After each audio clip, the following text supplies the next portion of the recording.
اعوذ باللہ من الشیطان الرجیم، بسم اللہ الرحمن الرحیم۔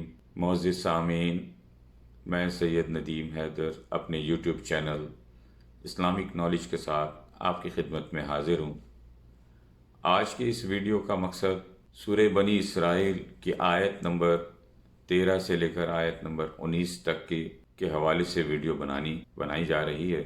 اس سورہ میں اللہ تعالیٰ نے قیامت کے حوالے سے اور انسان کے اعمال کے حوالے سے جو باتیں بیان فرمائی ہیں کہ جب قیامت برپا ہوگی تو ہر انسان، ہر چیز، اس کا نام اعمال جو اس نے دنیا میں عمل کیے ہیں، جو کہ ہمارے کرام الکاتبین جس کو لکھتے ہیں، وہ ایک تحریری شکل میں کتاب کی صورت میں ہمیں دے دی جائے گی، اور جس کو ہم دیکھ کر پڑھ کر جھٹلا نہیں سکیں گے کہ یہ عمل دنیا میں ہم نے نہیں کیا۔ ہمارے اعمال کے بیس پر اللہ تعالی ہمارا فیصلہ صادر فرمائے گا اور ہمیں جنت یا جہنم جیسے اعمال جس کے ہوں گے اس کا ٹھکانہ وہاں ہوگا۔ اللہ تعالیٰ نے کئی جگہوں پہ قرآن میں اس کا ذکر فرمایا قیامت کے حوالے سے، اور انتباہ بھی کی کہ یہ دنیا دار العیاشی کی جگہ نہیں ہے اور نہ ہی یہ سزا و جزا کی جگہ ہے۔ تو لہٰذا ہمیں ان باتوں کو سمجھنا چاہیے کہ ہم جو دنیا میں عمل کرتے ہیں اس کا آخرت میں ہمیں کیا فائدہ ہے اور کیا نقصان ہے۔ ہمارے اعمال کے جو ہم نے دنیا میں کر کے آگے بھیجے ہیں اسی کے بیس پر ہمارا فیصلہ سنایا جائے گا۔ تو دوستو، آئیے آگے چلتے ہیں سورہ کی طرف، جس کی تلاوت اور معنی پڑھتے ہیں اور دیکھتے ہیں کہ اللہ تعالیٰ نے مزید اس سورہ میں اور کن کن باتوں کے حوالے سے ہمیں بتایا گیا اور ہم نے کیا عمل کیا اس کے اوپر، اور اگر نہیں کیا تو کیا اب بھی کر سکتے ہیں کہ نہیں کر سکتے۔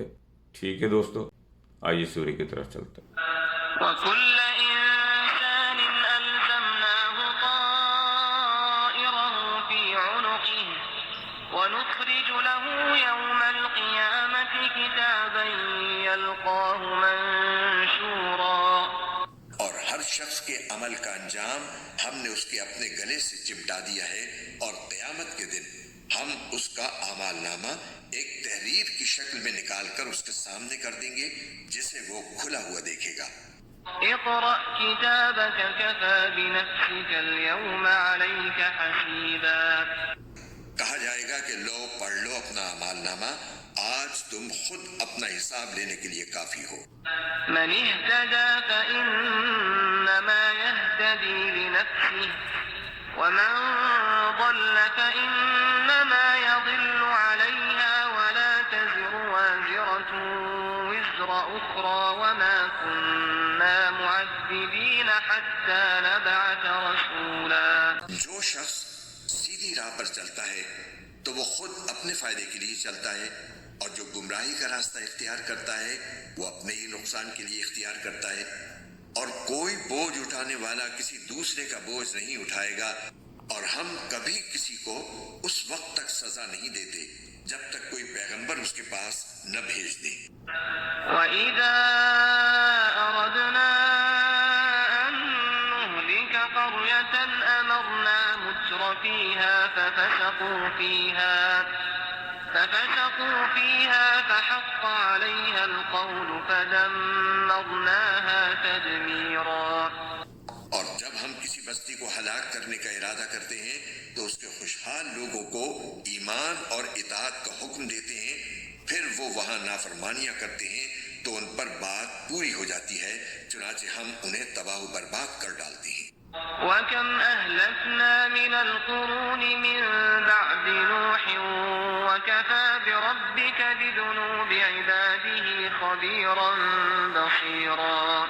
اور کتنی ہی نسلیں ہیں جو ہم نے نوح کے بعد ہلاک کی، اور تمہارا رب اپنے بندوں کے گناہوں سے پوری طرح باخبر ہے، سب کچھ دیکھ رہا ہے۔ من كان يريد العاجلة عجلنا له فيها ما نشاء لمن نريد ثم جعلنا له جهنم يصلاها مذموما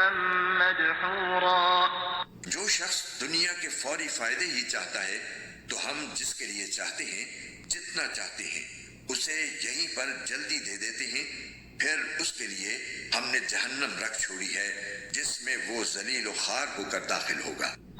ومن أراد الآخرة وسعى لها سعيها وهو مؤمن فأولئك كان سعيهم مشكورا۔